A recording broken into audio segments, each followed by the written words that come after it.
Portofino after a year's of ownership. Well, one thought is I wish I'd had a chance to use it more.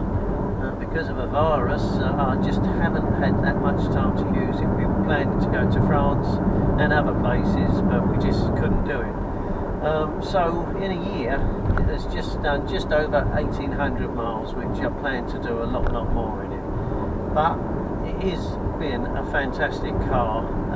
It does everything I hoped. Sounds great. It's fast, handles well, suspension's fantastic over bumpy ground. So I'm pleased with it. I just, as I said, wish I could have done a bit more journeys in it. There's not many things which I can fault it on. Maybe one of them is the indicator switches on the steering wheel, especially when you're on a bit of a lock and you're trying to cancel it or find them. It's not so easy. And the steering wheel, if it comes too low, you miss the top half of the rev counter, and even adjusting the seat up and down, I just can't get it right. I'd prefer it a bit lower so I can rest my hands on my legs, which I know is a bad habit to get in. It's great on petrol. It's driven gently.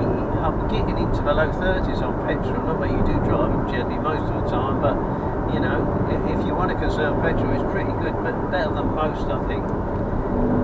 But the thing attracted me to the Portofino, there is other makes what do the job just as well, Aston Martin, Mercedes, Porsche, but it's just the looks of a Portofino I absolutely love.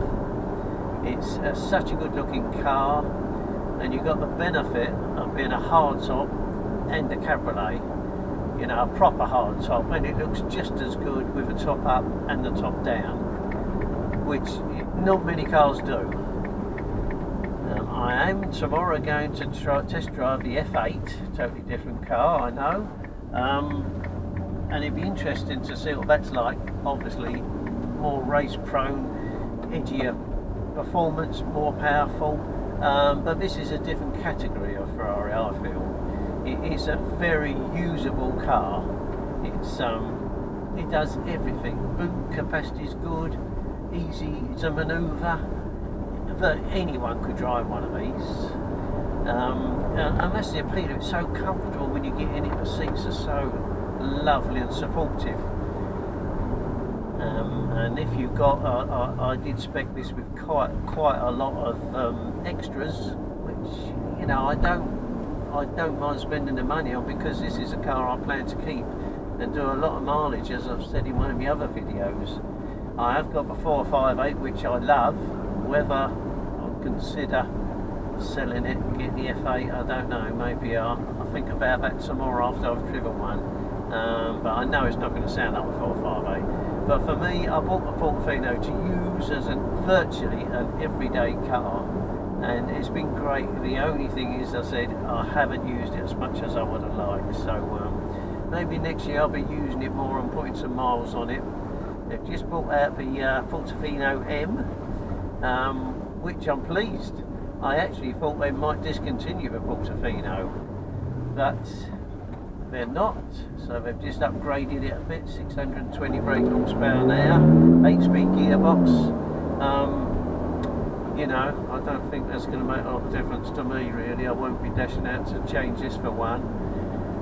I don't really think it needs 8-speed gearbox, but one thing with this, I wished it revved a bit higher and the gears were a bit longer, so I think they've done it for economy of the top gear. But at least they're continuing to make the Portofino. Why not? It's such a great car, and I presume sales have been good. I don't know. It's hard to judge in this climate around the world. But so far, very pleased with it. I have had one issue with it, and I was quite surprised to have any issues with a new car. But the battery did keep going flat. Had to go to the local dealers in Colchester, and they were absolutely excellent Lancasters. They replaced the battery and also replaced the connection on it's got a magnetic connection at the back for trickle charging, and apparently not just on Portofinos but and on all Ferraris got a low, it got a high resistance in the connection, so they've replaced it and it's been fine. So but I've got no complaints. If that was the only fault with it, which I was surprised it had that fault, but still, maybe a niggling fault. As long as I don't get any more, that'd be good. It's so looking forward to next year already to do some events and go different places and explore the Portofino to its full potential. Please subscribe. Thanks for watching.